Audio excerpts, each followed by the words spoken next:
Hey everyone. All right, hi. Welcome back to another Falcon Q&A session. Once again, I'm Sean Peterson. I'm a PhD student at UC Berkeley, and this is...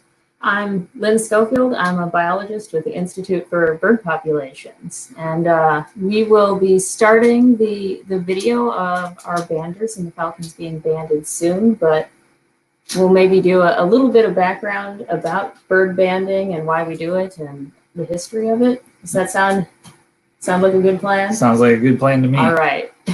So bird banding is kind of one of the major scientific tools that we use to know where birds go and what their movements are like, what their reproductive success is like, and many other really cool scientific facts. Yeah, so peregrine falcons, for example, in the Bay Area, a large proportion of the peregrine falcons in the Bay Area are being monitored and the nests watched and the young banded. And so we actually have a huge data set of peregrine falcon movement, breeding success, and that kind of information. Nearly 20% of all the Bay Area peregrines have been resighted at some point. And that gives us a huge amount of data to understand which birds are surviving, where they go, if they're successful later, not only if they survive, but if they have children and what groups have children, if there's places that the birds are commonly being killed or lost or that sort of thing. So yeah, and it's kind of interesting. Before bird banding, people had really weird ideas about what birds do when they migrate. It was just... Yeah, and in fact, it was believed for a long time the migratory birds, the reason they disappeared every winter is they actually flew into the water and hibernated underneath the mud.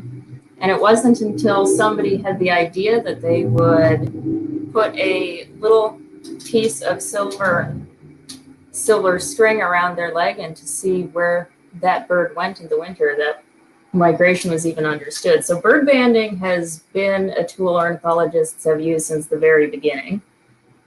Yeah, I'm going to do a couple of comments that are about bird banding in general that have shown up. So we got Taisha asks, do the bands ever interfere with the birds' everyday life or cause them harm?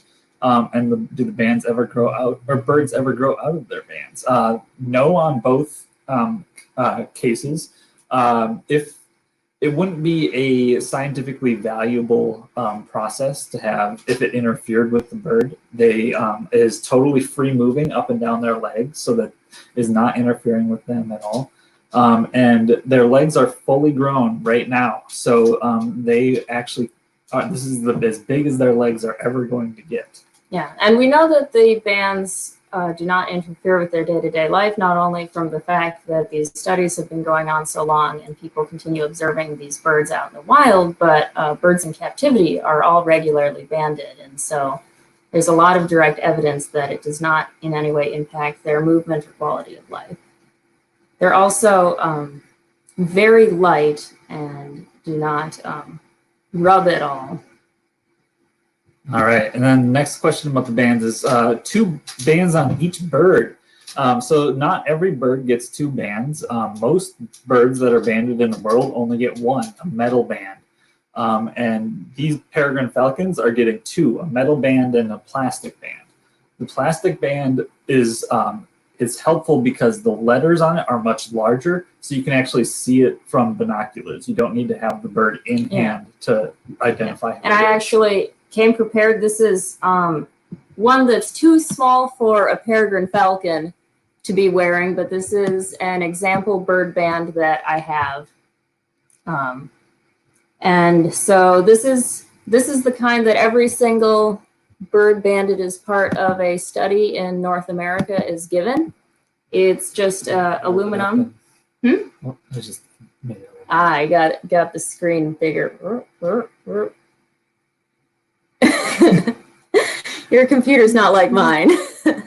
Anyways, there it is. It has its 9-digit number, and it has, this one's an old one because it's from a recapture in the past, and it says an address to write to, but The new ones have a phone number to call, or you can report them to the USGS, the United States Geological Service Bird Banding Laboratory.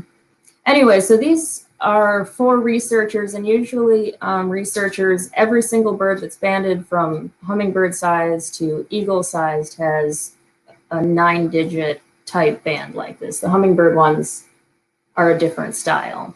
They're basically aluminum foil, pretty much. They're so tiny. It's incredible. But anyways, I digress. So these are really useful for researchers who are long-term studying a group of birds or a population and likely to be recapturing them, but not very useful for things like the peregrine falcon study, where we're not planning on these birds ever being captured again, and we're really hoping that they're not going to be in someone's hands again, because that would mean something happened to them. So that's why they have the other band, which is a plastic band, and it has 1 letter and 2 numbers on it that are big enough that through a pair of binoculars you can see them, even up on the campanile. We've been able to read Grinnell's bands and the kids. And so that lets people recite them later in the wild while they're healthy. That's how Annie and Grinnell's chick from 2 years ago, Larry, was recited on Alcatraz. Yep. Yeah. And we got another question about bands. Is there a GPS chip or another chip in the tag to identify where the bird is? No, there is not. All we know is what people see. And so it requires a human to find that band, see that band, and report it to the bird banding lab to know where that bird went. There are GPS trackers and other transmitters that can be put on birds, but that is they're expensive, and they're not usually put on animals unless you have a good reason to do so. Yeah, and we do have some discussions on potentially having Cal Falcons partner with some Bay Area organizations and maybe track birds in the future or something like that. But this is all highly hypothetical at this point. But yeah, if anyone has any important scientific questions they think of, give us ideas. Yeah. All right, we're gonna start the video. I will say, for this playback, I've muted it because they're really loud, as you can imagine. But we'll kind of narrate over what's going on and answer questions as they come up.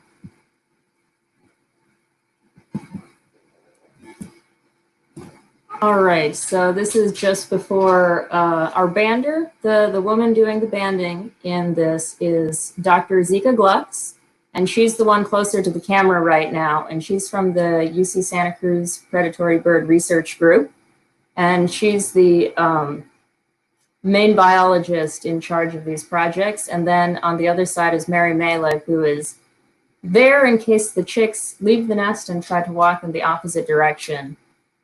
She can keep them from going anywhere. Is this super choppy for everyone? It's kind of looking super choppy on our screen. It might be, I hope it's working, but we might have some technical difficulties with our frame rate. Yeah. All right, should we take a couple questions? Are we getting questions? Okay, yep, okay, we've got confirmation. Let me see if I can fix that.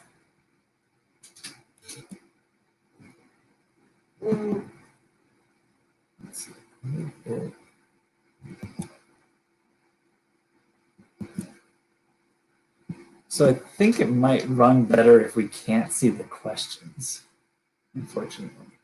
Oh, so bummer. I like the questions. I'm gonna pull up your computer and do questions, but all if you right. want to narrate, well, I'll continue narrating what's going on, and we'll collect the questions, and my husband will be sure to keep me updated of what questions we have. But anyways, so as you can see, the chicks are vocalizing quite a bit, and I think we saw earlier Annie was hanging near the balcony, flying back and forth, vocalizing loudly. And I guess we should say we had a question I saw earlier about how we identify sex without looking at DNA. Oh, and so it's actually, for peregrine falcons, you can easily tell what sex they are based on their leg size. Males are about a third the size of females, and at this age, their legs are totally fully grown, and so you can tell if their legs are a size typical of a male or a female. And we are, although there is theoretically some possibility for overlap in leg size, we're 99% confident that the birds we have here are 2 males and a female. So a couple of the tools that Zika uses, which you can see here, in the lower left, you see a black rivet gun, which is used to put on the color bands. And then to the right of that, there's like this black kind of flat tool. That's a band measurement tool. Yeah, so that tool, you can see it has numbers like 1B, 7, 7B. So you would, and you may or may not be able to see it on the screen just because she's in the way partially of the camera, but she'll hold that up to the legs, see if it moves around, and that's how she measures which band will fit the bird correctly. Although she'll take more. Okay. Yeah. Sorry, one moment. Yeah, fix a technical difficulty, or the question is blocking the bottom of the screen. Okay. Could we just pause video and look at questions? Would that be the way to answer questions the best?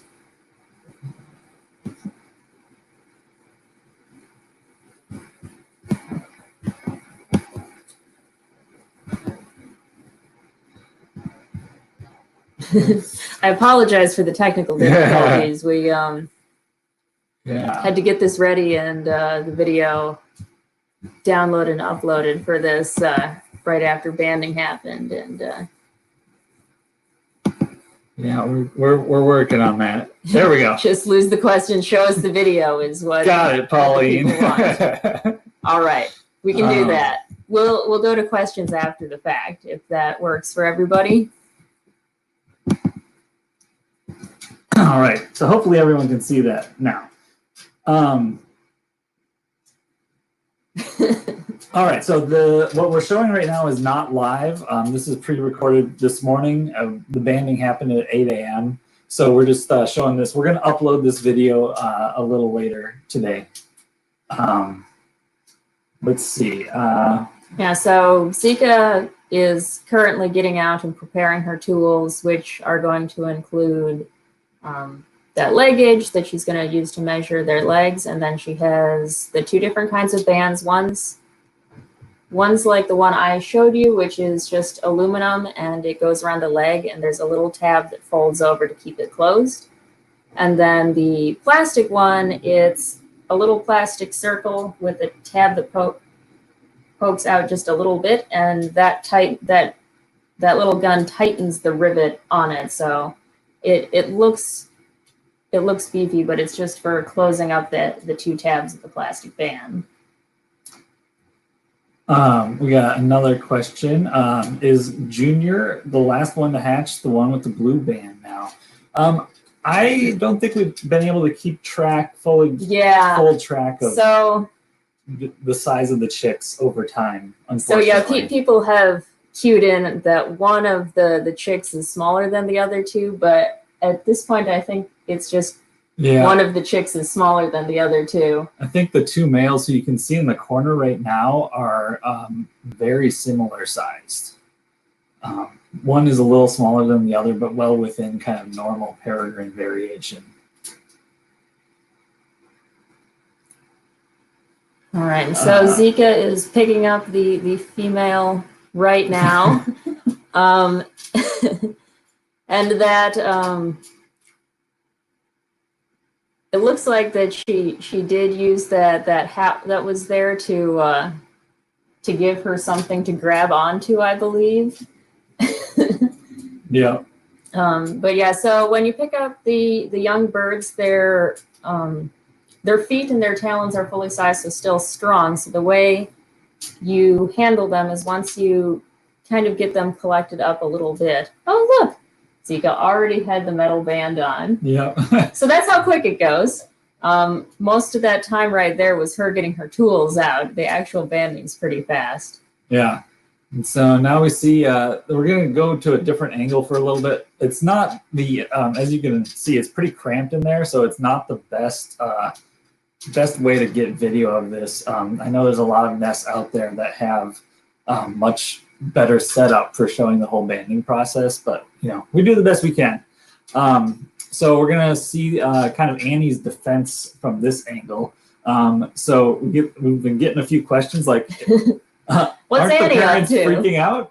And once I upload the final video to YouTube, you will hear Annie this entire time. She's been diving the crew the whole time, coming very close a few times. But luckily, the campanile is structured in such a way that it's hard for her to get down to where the people are.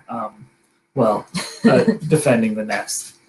But yeah, and so this is part of why it's really imperative that this is a quick process. I think they're only up for about 20 minutes, all things told, to band all 3 birds, get the tools out, get them packed back up, and leave. And that's because a short amount of interference, Annie is defending the nest. Annie will have felt she has successfully defended the nest, and the threat from her perspective has gone away, and she can go back to business as usual.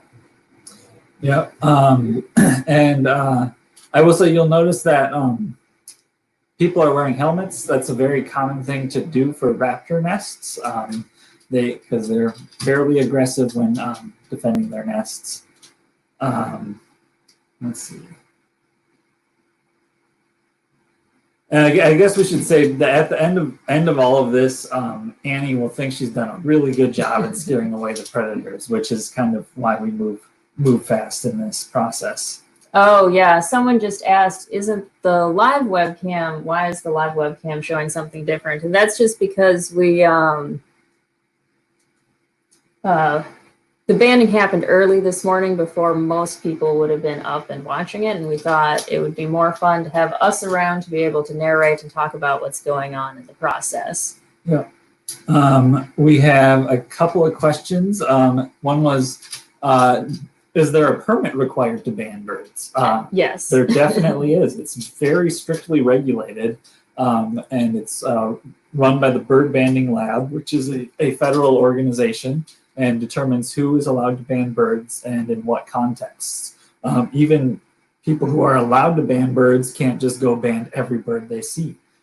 You have to have a scientific project for that. Yeah, and so that's why it is Dr. Zika Glux who's banding for us, because she is the director of the Santa Cruz Predatory Bird Research Group, who's been doing a lot of long-term research.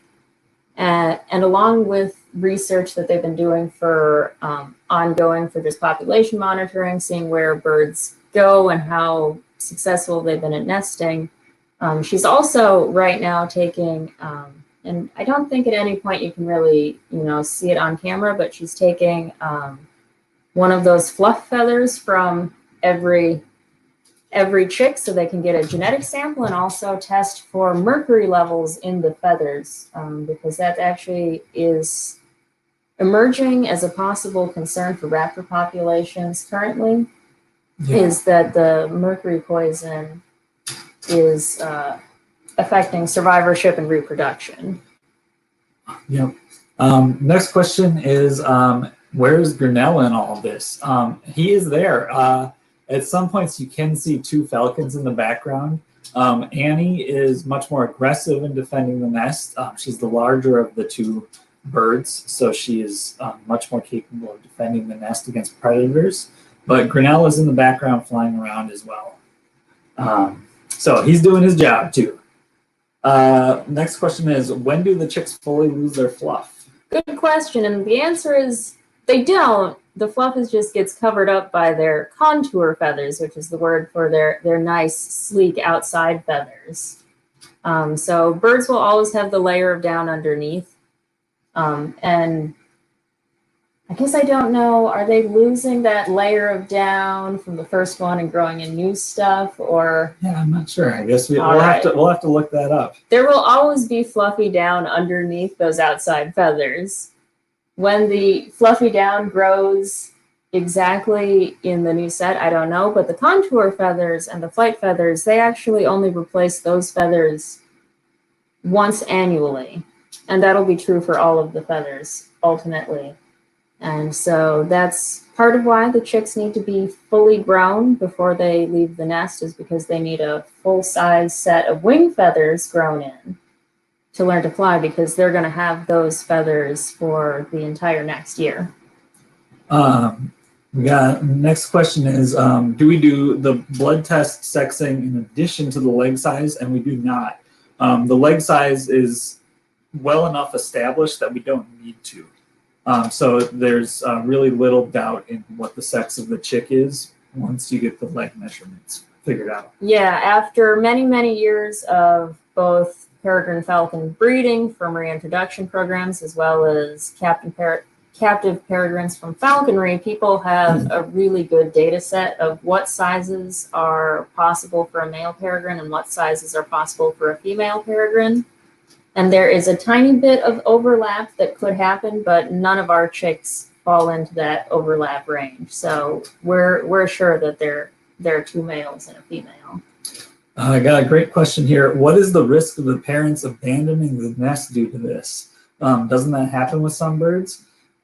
It's minimal and incredibly low risk. At this point, the parents have invested so much time and energy in the chicks that it would take a lot for them to abandon them. They are really under the assumption that they've driven away the potential threat, and they don't see any reason to abandon the chicks. Yeah, which this actually is something worth discussing more broadly. So birds often early on in the breeding season, if they have just laid eggs, may have disturbed, abandoned their eggs in their nest and try again.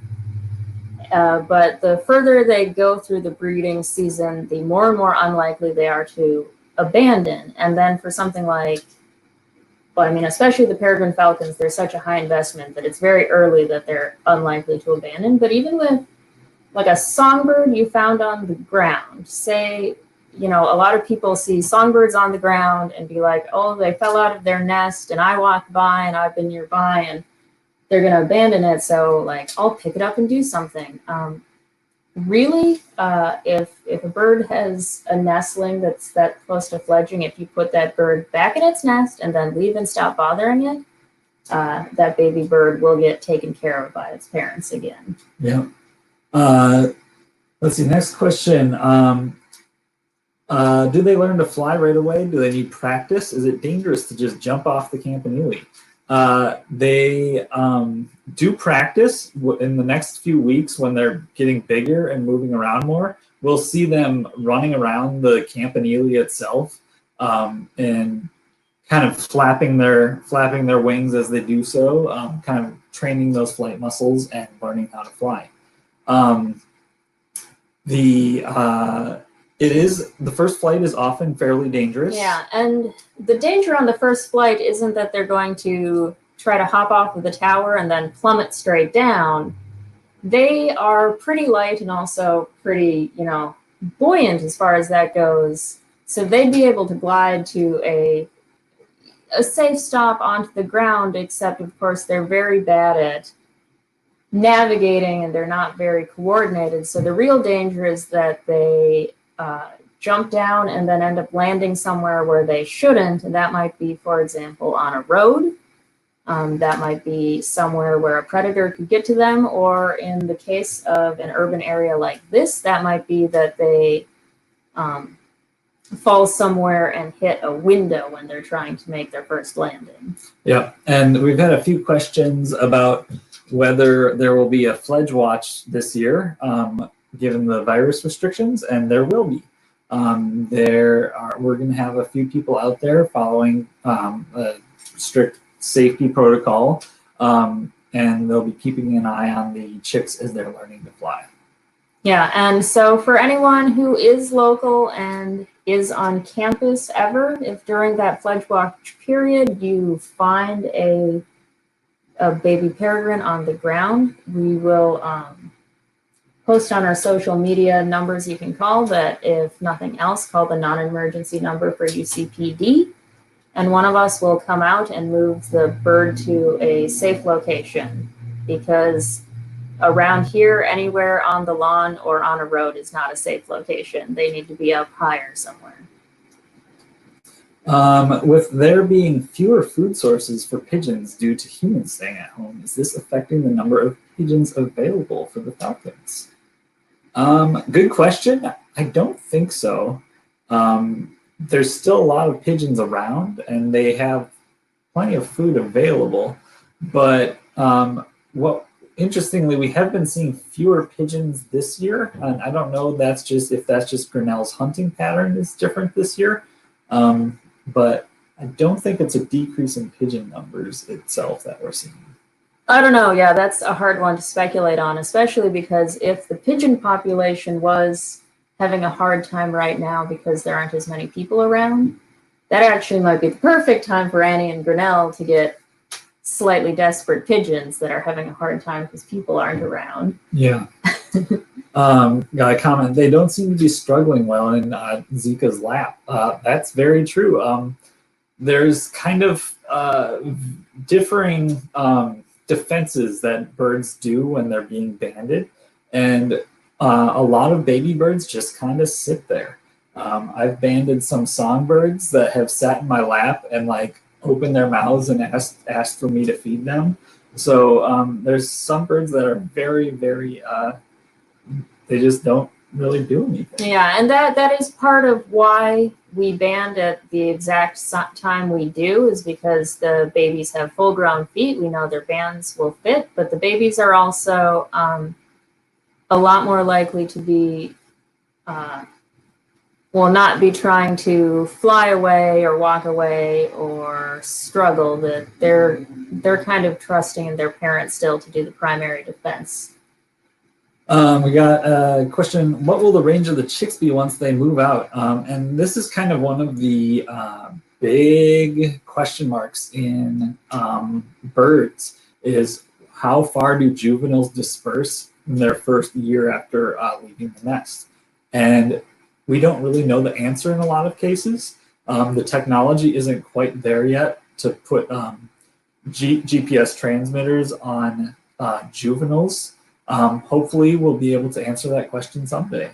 We know that in the Bay Area, a lot of birds stay relatively close to home within the Bay. Yeah, now we're switching back to our nest view because we got a better view, but we can see at this point that the female, who's the chick on the right, has been banded, and she has a silver band on her left leg and black band on her right leg. Yeah, she's a chunky little lady. They're pretty big. The females of peregrines are quite a bit bigger than the males, so you'll be able to spot her pretty easily. We're also expecting her to learn to fly a few days after the males do, so we should be seeing her stay in the nest box for a couple days longer than the males do. When the birds are hunting, do they catch the bird they kill mid-air, or do they let it fall to the ground? Also, do they ever hunt waterfowl? So when they're hunting something the size of maybe a pigeon or smaller, they'll usually dive onto the bird and knock it out with a closed taloned fist. So they knock it out and then try to catch it again mid-air. But if they are hunting something large like waterfowl, which they do regularly, they're more likely to let something large fall to the ground and then eat it there. Peregrine falcons have been known to eat everything from the size of hummingbirds to the size of cranes. And so what strategy they use, it differs a little bit depending on what bird they're grabbing. But yeah, if it's something like a Canada goose, they will knock it out and then let it fall and eat it where it falls. Yeah, they can't carry that away. Otherwise, though, they would prefer to grab their prey out of the air before another competitor of some kind would be able to get to it. So question is, why do the male chicks fledge before females? It's simply because they don't need to grow as much. They have a third less body size to grow, and their wings are shorter. They're just entirely proportionally smaller, so they don't have to. The females have to spend a little bit more time growing than the males do to be ready to fly.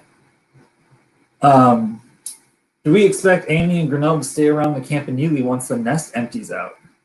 Yes, Annie and Grinnell, although many peregrine falcons are long-distance migrants, there are peregrine falcons that migrate from northern Canada down to South America every year. Annie and Grinnell are homebodies. They stay in Berkeley year-round because the weather's good, the food's always plentiful here. And so, although they're not spending a ton of time near the box, they still will spend time checking up on their territory center at the campanile and be around year-round. So got a question about one of our most beloved alums, Larry Laurentium, who's living out on Alcatraz, was the chick, is it 2 years ago now? She, we don't have any updates on her. I don't believe the Park Service has allowed access to Alcatraz to do those surveys yet. But yeah, I don't know if they have any biologists anymore. As soon as we get any information on her, we will let you all know. We'll keep everyone posted because we Laurentium. Yep. I'm so proud of her. Do our favorite bird friends ever eat crows? Occasionally they do. Crows are a rather hard bird to catch, so it's not common, but they can go after crows, yes. Yeah, usually crows are large and aggressive for one, but they're also very smart for two, but occasionally they will catch younger crows especially. And we have seen the remains of a crow in the nest box once. Yeah. Which parent is banded? Grinnell is banded. He was banded in 2013 as a juvenile from a nest somewhere near Martinez. And then a question, do you have to capture the bird to get the info off the band? For the metal band, most of the time, sometimes if you have a really, really good scope or pair of binoculars, you can read the metal band. But most of the time you need to have it in hand. But that's why we gave them two bands, including the plastic band, which has much larger letters. Yeah, and believe it or not, someone who is good at reciting these bands, even before we had the nest cam up, we knew what Grinnell's band numbers were from all the way on the ground to the campanile. It takes a little bit of skill if the bird's that far away, but oftentimes you can see those bands right through a pair of binoculars. We get a lot of photos. I noticed I follow the hashtag Peregrine Falcon on Instagram. I noticed that there's actually a lot of banded peregrine falcons in people's pictures that you can read the band number on. Bands, okay, so the color of the bands is kind of interesting. So the bird banding lab, they determine what colors and what letter combinations should go on each color band. And you'll notice that all of our chicks have a black color band. And that's because the bird banding lab has their policy is that for peregrine falcons, the color of the bird is determined by the region it is banded in. So any bird banded in Washington, Oregon, or California gets a black band. Yeah, and just because it's slightly confusing, right now, Zika, you can see there's a yellow band on the bird on the left, the male there. And that is a little piece of electrical tape that Zika was kind enough to put on the band for us. So that will just be there short term for while we're casually falcon watching as a group, but is not part of the band itself. So we're going to have one bird with blue tape, one bird with yellow tape, or blue and gold, sorry. And then one bird has no tape. The female has no tape. She just has the silver band. Let's see. Can you ban Annie, or is that not feasible with an adult? So it's pretty much not feasible. Capturing Annie at her nest site, there really isn't a practical way to do it, and also it would probably be incurring risk to even attempt it. It is possible during migration. Adult raptors can be caught during migration using certain techniques to draw the attention of birds that are moving through primary migratory corridors, but that's a different circumstance, and Annie doesn't migrate, and you can't target which bird would be caught during a migration study. Do falcons and other birds try to get their bands off? I suspect it shouldn't be tough with a beak like that. Yes. So when we kind of showed off the band earlier, I'll kind of hold that up again. It has this tab. That's for large birds like raptors. They need to have a band that locks on and cannot be opened by their beak. Other birds, like smaller songbirds, do not have that tab, so the band just kind of closes and stays closed. Oh, you can actually get a glimpse of what the color band looks like as Sika puts it on there in the corner. But just got a little glimpse of that. It's hard when you're up there to know exactly where the camera actually points, but you can see that there's two little holes for the rivets to fit onto that tab on that band, and she uses the little rivet gun to just tighten those in so it stays closed. And then the tape itself is a temporary thing. It'll fall off after a couple months probably. It doesn't last very long. Yeah, and someone said the VID, so that's visual ID, so one for people to be able to see from a distance. He says the VID band, he believes, is metal, not plastic, and they do come in both types. And so I guess I don't know for sure if Zika has hardened plastic or a metal VID band. The great horned owl knows about the nest site. Is it likely that it will come back to attack the nest? We don't think so. It looked like kind of a flyby, kind of more of an accidental thing than the owl really looking for the nest, and it seemed like Annie and Grinnell did a pretty good job of making sure that it would be a one-time thing. We got a question on what happened to the fourth egg, and here's our little kind of sneak peek into the world of nature. Is they ate it. Yeah. So an unhatched egg, if it's still intact, they will leave alone. But any eggshells that are in the nest box, they'll eat because that's good nutrients. The eggshell itself is calcium, and then, anything else that might have been in there could be valuable nutrients. So they had left that egg alone for a long time because it was mostly intact. But eventually, as the chicks got older, they cracked it open entirely, and at that point, they took the opportunity to eat it. Yep. Let's see. Do we know which chick hatched first? I don't believe we have that. No, I have no idea. the two chicks that hatched first were the same size for a long time, and they moved around so much that it would be really, really difficult to keep that straight. Is the stress of being banded harmful to the developing chicks? No, they've done some blood work studies on banding where they look at stress levels. Yeah, so a proxy for stress level is the hormone cortisol. And so people have done studies to look at cortisol levels during banding and how much they elevate. And this has been done with both wild and captive birds and handling. And the elevated stress levels appears to not be precipitous, and then it seems to decline quickly.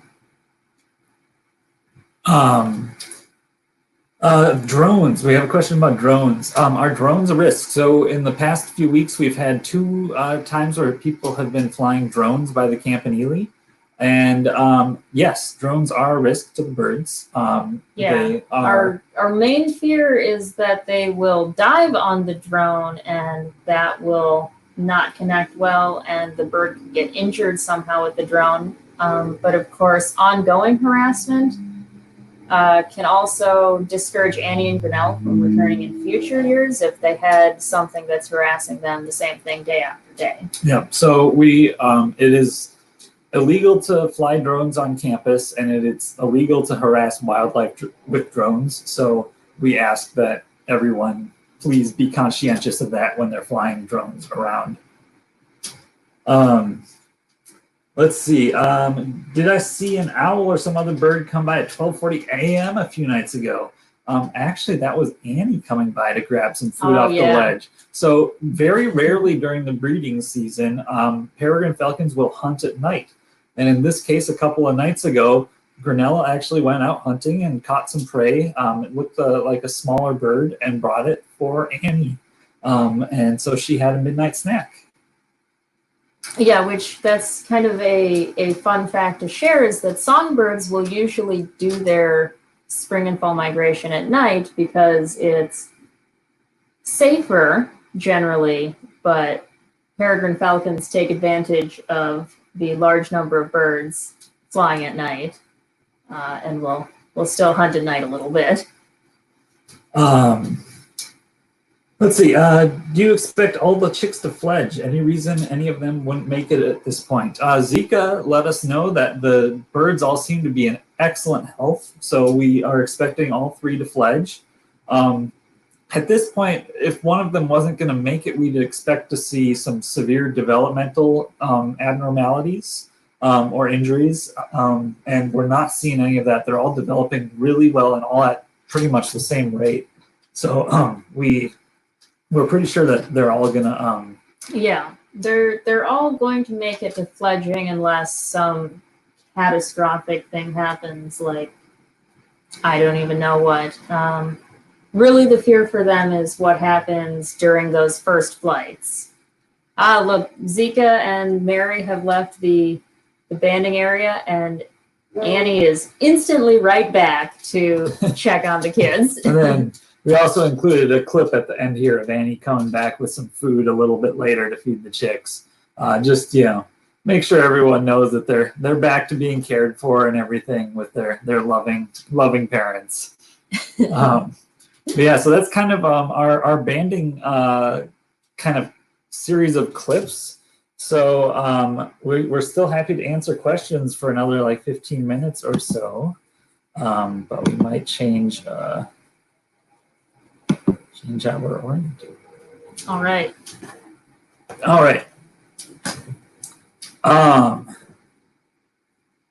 Okay, here's a good one.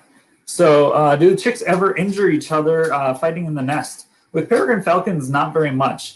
There's other species of raptors that do have kind of fights between chicks, but it's not common in peregrines. They're all pretty happy living together, I would say. Yeah, peregrine falcons are usually pretty, not to anthropomorphize, but pretty close with their siblings, and will actually, even after they leave the nest in the first several months, will spend quite a bit of time together even then. And there are reports of falcons even migrating together for part of their migratory path. So it seems like falcon siblings are pretty good to one another.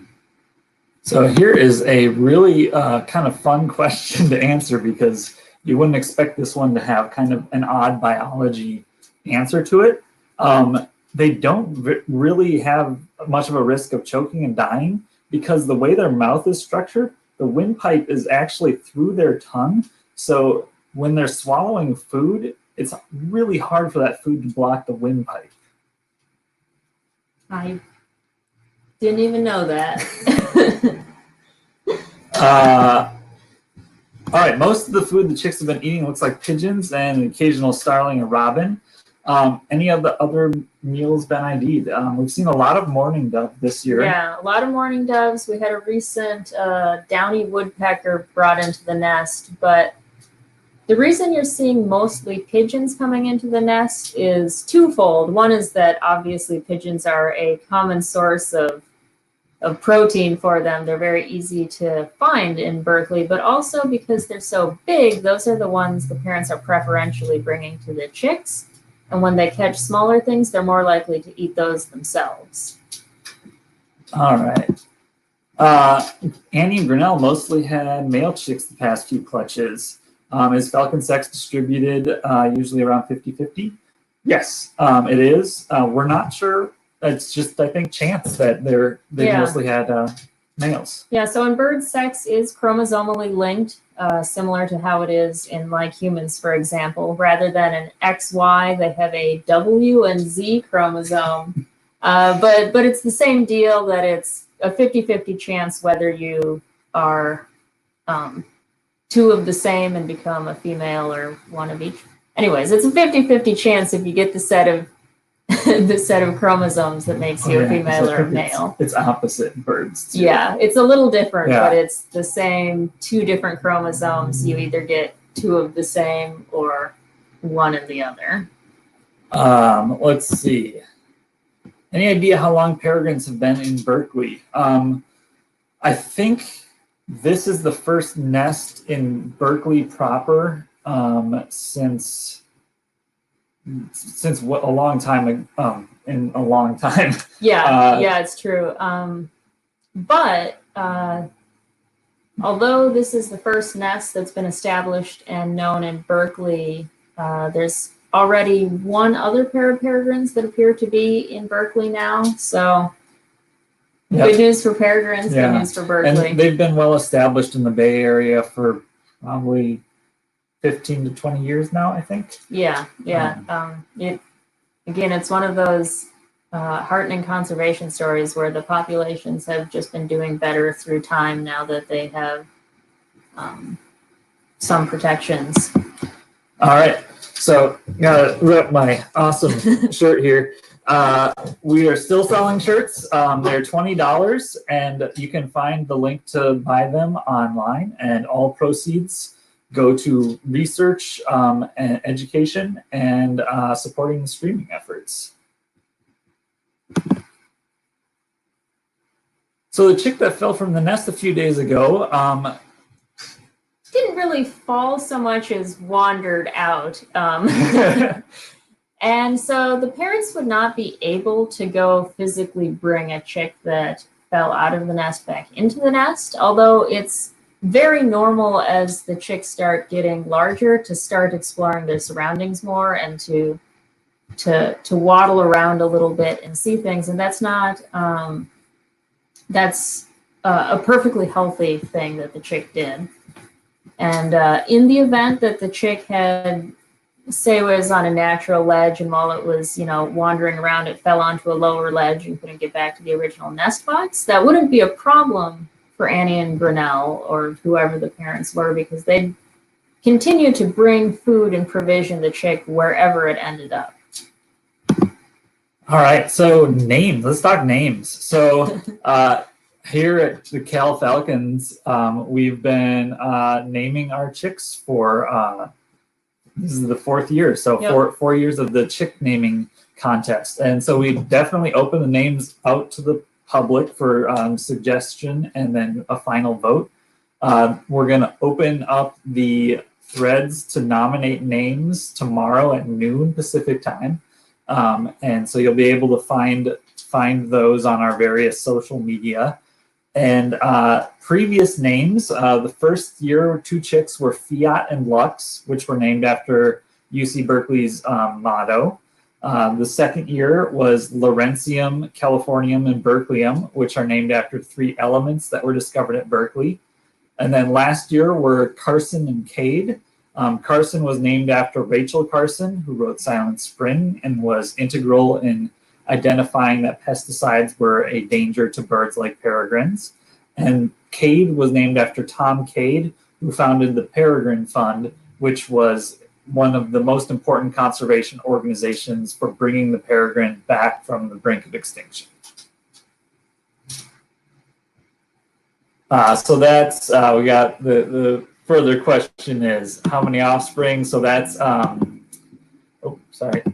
that is they've fledged 7 offspring, one of which died, hit a window, and one of which we know is on Alcatraz. The other 5 we don't know where they are. Lead. Lead is still an issue for birds, not quite as bad for peregrine falcons, but yeah, so lead is actually a huge issue for a lot of species of birds. It's kind of the main ongoing threat to California condors still as the population continues to expand, because lead shot, is going to be in a lot of things that they're going to try to eat for things like condors that are scavengers. For peregrine falcons, it's a much lower probability of risk because they're not eating carrion ever, pretty much. But yes, lead is still an issue for a lot of raptors. So copper shot people, if anyone's into hunting, copper shot is highly recommended and highly effective, although it's a little bit difficult to get, I think, still. Yeah. All right. Is it true that there's a subspecies of peregrine falcon that's a little bigger? Yes. So peregrines are found all over the world. Everywhere except Antarctica has peregrine falcons. And there's a couple of kind of patterns in the way that size happens across the world, one of which is called Bergmann's rule, which means that the further north you go, the larger the animal is. So the northernmost tundra species or subspecies, the ones that live way up in the Arctic, are a lot bigger than the ones that are closer to the tropics. How do the chicks hydrate? Is it just from the food? It is just from the food. Peregrine falcons rarely ever drink because just the blood in their food is enough to keep them hydrated. So peregrines, we've mentioned this a few times on our social media and stuff. Grinnell will stash their food in a cache around the tower. So he doesn't always bring the food and then Annie immediately grabs it and feeds the chicks. He'll often stash it on the ledge below the nest or up above the nest. And this is a behavior that they do this just so that they have a steady supply of food. There's predatory animals, they actually fail most of the time they try to hunt. So there's kind of dips and spikes that are pretty common in how often they're getting food. So this is kind of how you kind of even out that food supply. So the naming contest is going to go, let's see if I remember this correctly. It's starting Tuesday, and then the name suggestion part is going to go through Friday, and then starting Saturday we're going to have the final vote with 4 finalists, and that will be done Monday. The chicks looked really hot the other day. What do they do to stay cool in the hot sun? And they kind of do the same as a lot of animals do. They will be having their bills open and pant to try to get some evaporative cooling. They'll keep their wings open and they'll often stay pretty flat to the ground in the shade.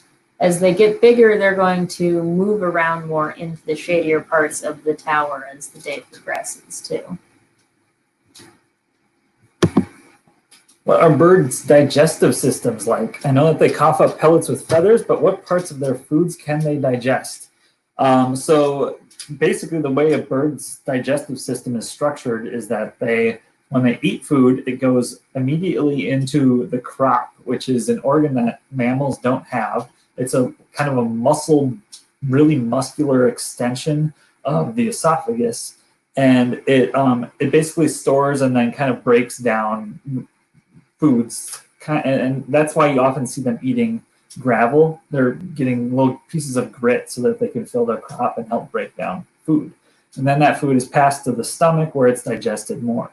In the stomach, they're gathering all of the feathers and bones and non-digestible material into a pellet, which then they cast out afterwards. Yeah, and it's worth noting that the hawks and falcons have a little bit more of a acidic stomach acid and a bit more of, they will tend to, bones of their prey will often dissolve much more than an owl's prey. So owls have those pellets that you can dissect and pretty much reconstruct exactly what they ate from bones. Usually in a falcon pellet, it's more of a mass of feathers and gunk with not so many bones in it. Children can offer names for the naming contest. Yes, one of the finalists is going to be suggested from children. So whichever platform you suggested on, just say a kid suggested it, and that will be kind of lumped into the kids category. What do Annie and Grinnell do with the prey carcasses? Falcons are not very cleanly animals. There are plenty of prey carcasses that end up just falling off the tower after Annie and Grinnell are finished with eating them, or there's prey remains sort of around the tower. They'll remove them from the box itself often, but otherwise they'll leave the mess around until, honestly, it either decays, or in the case of Annie and Grinnell, we remove it in the yearly wintertime cleaning that we do on the campus's behalf. All right. Why are the chicks not walking around the nest? When they're not feeding, they usually seem to be sleeping. They will start walking around the nest very soon. And if Carson and Cade from last year are anything to judge by, they're going to be really active and pretty difficult to keep up with on our cameras.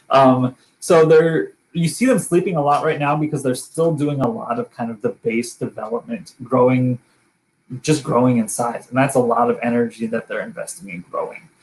So in a little bit, they're going to be investing more energy in growing feathers or that kind of stuff. And yeah, so it'll be a lot more movement that they'll be able to do. So the ball-like lumps in their necks, that is their crop. So when they eat a lot of meat, they store it right here in their neck. And so you'll see this huge bulge where they're storing all their food. Do rodents ever approach falcon nests? What happens then? Yes, they do. Probably not too much in this case. So part of the reason that falcons are nesting up on very high ledges and stuff like that is that there's a lot fewer things that are able to get up there in the first place, and that does include things like rodents that might try to eat prey or disrupt the eggs. So although theoretically there could be rodents up on the nest, they would be unlikely to be up there and then chased off if they were. So the camera angle in the Nest Cam changes at various times. Is one of you regularly monitoring the camera? Yes, we have a few people who are volunteers piloting our camera. So hopefully every time it's moving, it's one of us. Otherwise, something's gone wrong. But yeah, and it's worth noting that Cal Falcons, it's not just the two of us. We have a lot of other people who are collaborating with us. Mary Malik takes care of all the Fledge Watch stuff and monitoring from below. Dr. Alan Fish with the Golden Gate Raptor Observatory is part of the research efforts. Doug Bell with East Bay Regional Park District, he's the one who helped us get permits and the nest box installed. We have volunteers helping with the camera controls. And then also we get a lot of help from the public who will send us messages when they see something interesting happening on camera, and we can move the camera to see whatever highlights there are. How much do the chicks weigh? The adults? The chicks, I don't know how much they weigh right now. I'm not sure.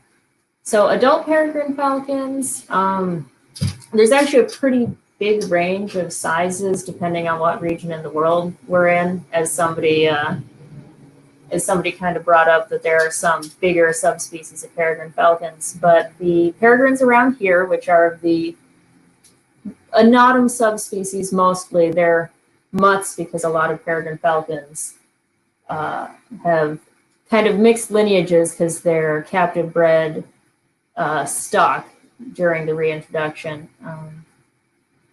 But males are smaller, tend to be closer to something like 700 grams is a pretty average size, which is equivalent to a little under a pound. And then a female would be closer to about 1,000 grams, which is, or hang on, 1,000 grams is about 2 pounds. 700 grams is like a pound and a half. Yeah, pound and a half. Anyways, in sciences, you always use the metric system. I know grams.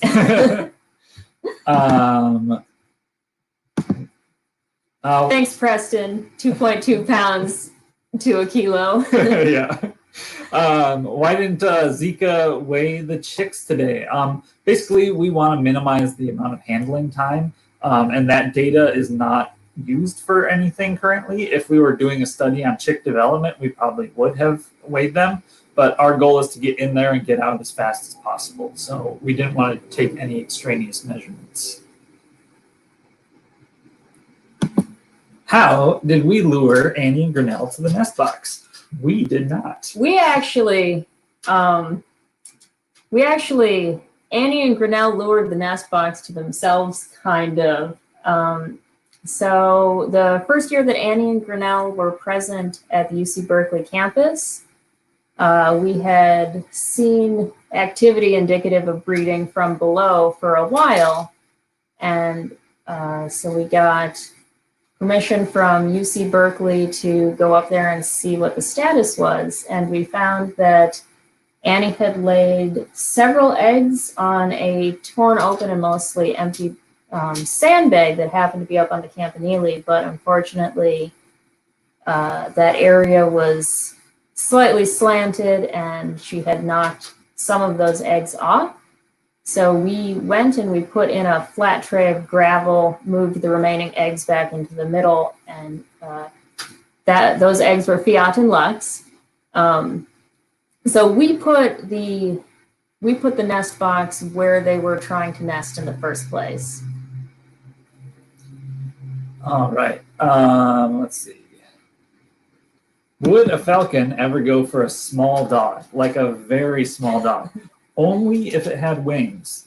Peregrine falcons are exclusively bird hunters. Well, there is exceptions, but yeah. Yeah. Peregrine falcons are bird hunters because their hunting strategy is to dive down from up high at high speeds. That strategy does not work well if what you were trying to catch was on the ground. So Annie and Grinnell, no, would not go after a small dog. And even in general, raptors tend not to go after things like dogs because even small ones are, another predator. So they tend to avoid that. And two, because raptors tend to learn certain kinds of prey and how they behave, and if it's not a type of prey that they would commonly encounter, not something that their parents would have introduced them to, they're unlikely to ever consider it as a food source possibility unless, total fluke. I will say the biggest danger for pets in the raptor world is great horned owls. Great horned owls will go after anything that they can catch. They're pretty vicious. So keep your pets in at night. Yes. Yep.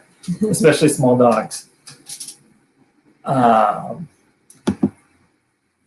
It is not problematic that you've made watching the chicks a full-time profession. It is certainly an enjoyable experience for us as well. To me. Yep. Yep. How did Annie and Grinnell get their names? Their names were suggested by donors who helped us purchase the webcams. We did not have any names for them until last year. and they were suggested by people who got donated money to our crowdfunding. And so the names are an homage to two great ecologists, both associated with UC Berkeley. Joseph Grinnell is an ecologist who 100 years ago did a huge and very thorough study of all the natural history of California. And that data has been super valuable now in the present to understand how habitats and wildlife communities have changed since then. And Annie Alexander is one of the founders of the UC Berkeley's Museum of Bird Zoology and their Paleontology Museum, and was kind of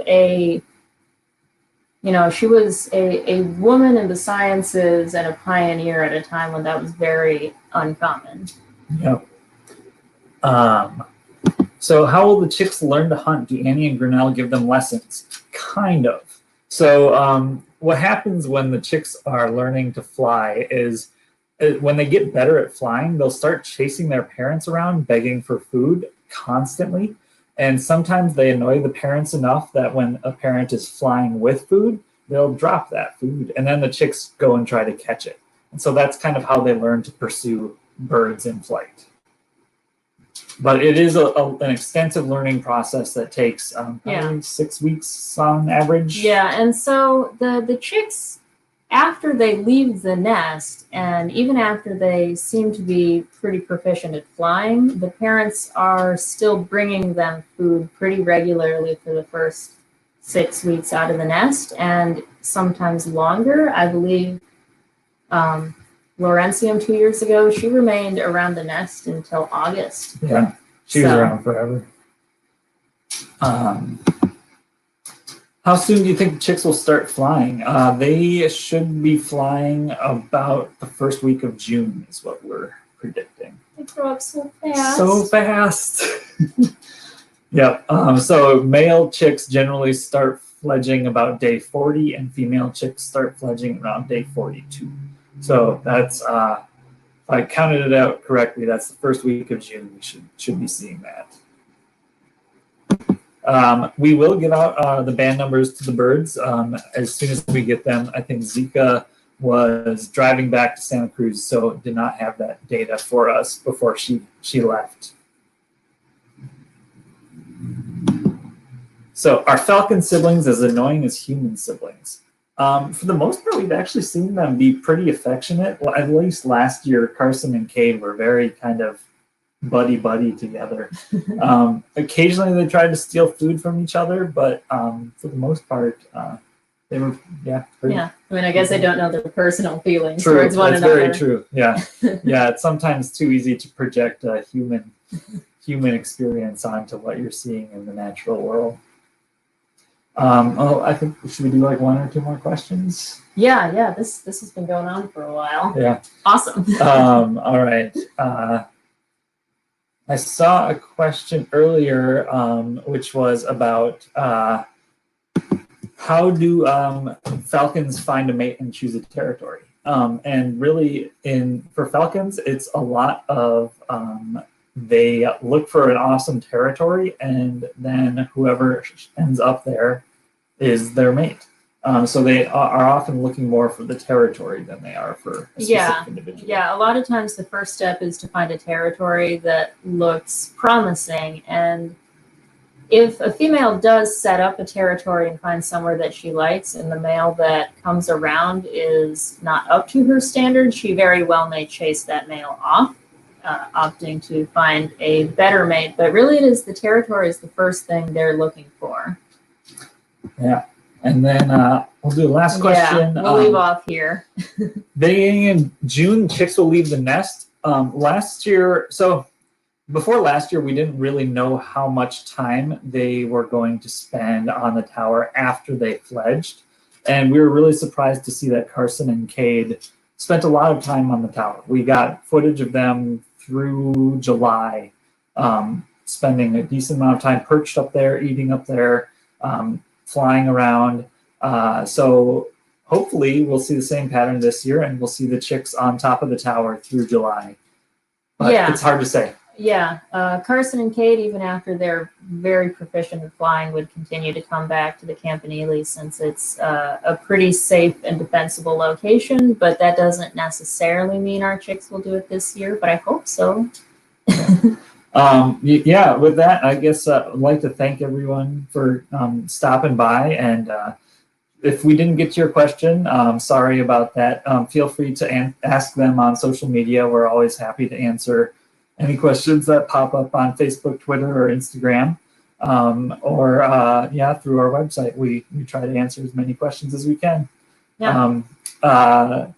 Thanks very much, and we'll see you. Yeah, thanks everyone. This is fun, and we'll see everyone on social media. And naming contest starts tomorrow at noon. Yep. Get your ideas ready. Yeah. Woo! Oh, And broadcast.